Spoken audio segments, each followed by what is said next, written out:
I'm going to start tonight because I have three aspects, some of the issues in regard to the pretty catastrophic flooding we had in Bandon in November. In 2000, when we talk about what have we learned from this event in terms of emergency preparedness and flood risk management. In 2008, I looked at flash floods in Limerick, Cork, Dublin, Antrim, Galway, Mayo, Laois, and nobody seemed to be paying any attention to it. The estimated cost to Irish business, homes and agriculture was in excess of 200 million.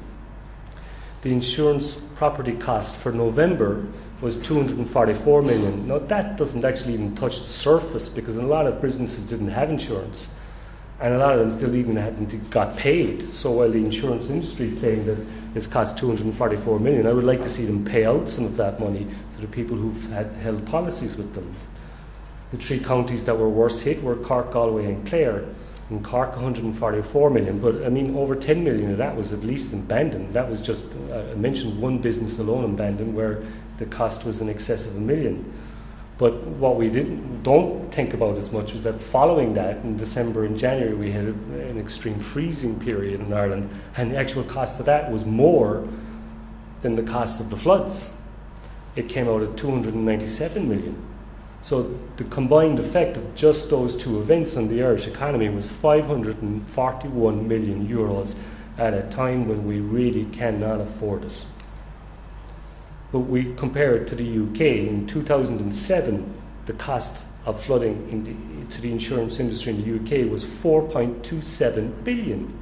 I mean, these are staggering figures. So when you hear about AIG, an insurance firm, going bust in the United States, you have to start wondering, why is it? I mean, one climate event that happened in Texas cost more to AIG than September 11th.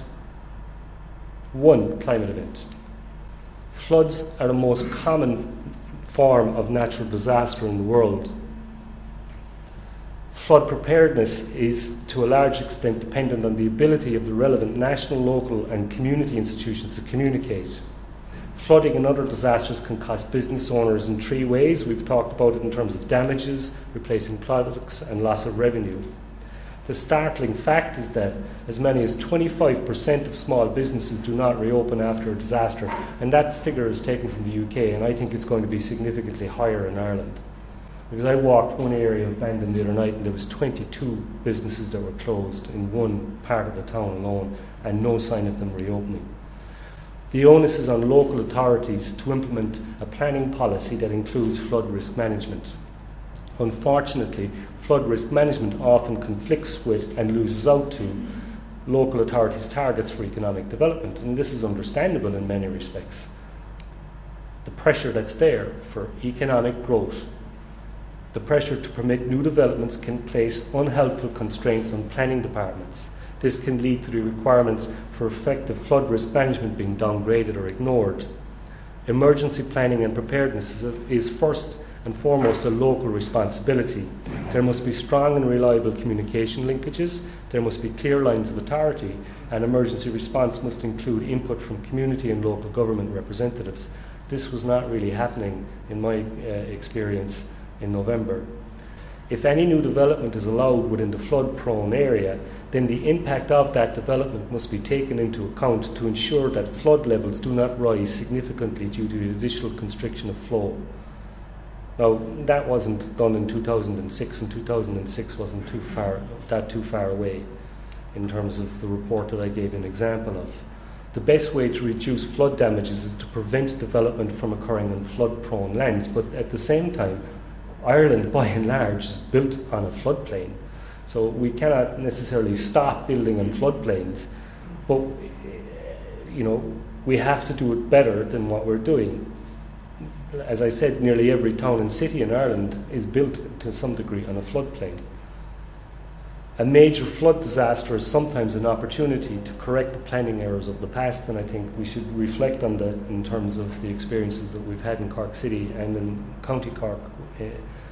Critical facilities, including Garda headquarters, residential homes for elderly, schools, fire stations and major computer communication centres such as telephone exchanges, should not be located within the flood zone, or where they are located, should be designed to be flood-proofed. They were still, I think, looking at 1 in 100 year flood events in Bandon just up to a few years ago in terms of the supermarkets that were built there. Alternative use of flood-prone lands must be identified and used for purposes such as parks, nature reserves and ecological reserves that in an emergency can be used for flood defence.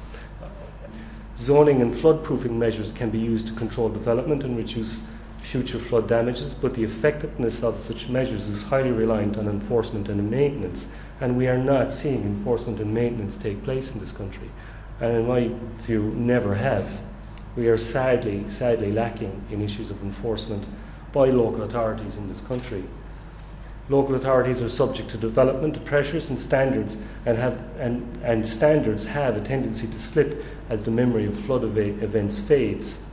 They're only human in every respect, but we've already largely forgotten in some respects how bad the floods were in November, and I hope some of those pictures that I showed you tonight will help remind you of how significant it was, because it certainly was one of the most dramatic environmental extreme weather events I've ever witnessed. With the probability of extreme weather events increasing with global warming and climate change, activities such as stockpiling of sandbags, emergency food and water supplies, and the evacuation of communities and businesses must be undertaken. I mean, we had a shocking situation in the UK last year where they were within a number of days, 2 days of a national emergency because they didn't have enough food to feed the population of the UK, with issues of transporting food into supermarkets. In some cases, emergency measures such as temporary flooding or specific areas must be considered to protect the wider community and is warranted. And this worked very successfully in Clonakilty and prevented Clonakilty from being flooded as bad as Bandon in November, where an initiative was taken by an engineer in Cork County Council within Clon to actually do something without necessarily going up the line and looking for permission. The most critical element in any disaster management plan is the emergency preparedness and response activity. The response to a natural disaster warning must be immediate, comprehensive, and demonstrate very clear lines of command. In Bandon, we had a remarkable situation where people were sending runners around the town with messages to communicate between the town council, the guards, and the fire brigade. And I was asked to do this myself on one occasion because they had no means of communicating to each other. This is in 2010, 2009. A key component of any emergency preparedness plan is an inventory of resources that can be assessed.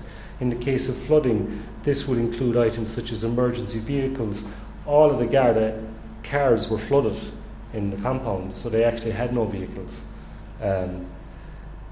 Buses and trucks, earth-moving equipment, pumps, plastic, plywood, emergency generators, supplies of gravel and sand. I was in Bandon the day after the floods when we were told to expect more, with 40 other volunteers with shovels, and there was no sand. We were told to meet to fill sandbags. Then the sand arrived and there was no bags, and we hung around for 2 hours, and then one of the local councillors went and bought empty sandbags somewhere, and we filled those until they were all used up, and then we left because we had nothing left to do. We had sand but no sandbags. The inventory should also include access to expertise such as surveyors, civil engineers, electricians and other professionals and community leaders. The emergency response does not end with the flood event, but includes clean-up, and I showed you some of the issues there. But there was businesses in town that were given no advice on sanitation. There was raw sewage going into premises. They were given no advice in terms of clean-up, in terms of health and safety, electrical issues. Well, the power was off, so it didn't affect them for a couple of days. But you get my drift. Compensation as part of the disaster assistance should always have as a goal the reduction of future flood damages. And I think that is a critical issue that should be addressed from the point of view of compensation. There's no point in giving money out to businesses without them spending some of that money to prevent or future-proof their businesses in future. So rather than simply paying for damages, some of the funds should be focused on flood-proofing. And I thank you for your attention. That's the end of my presentation.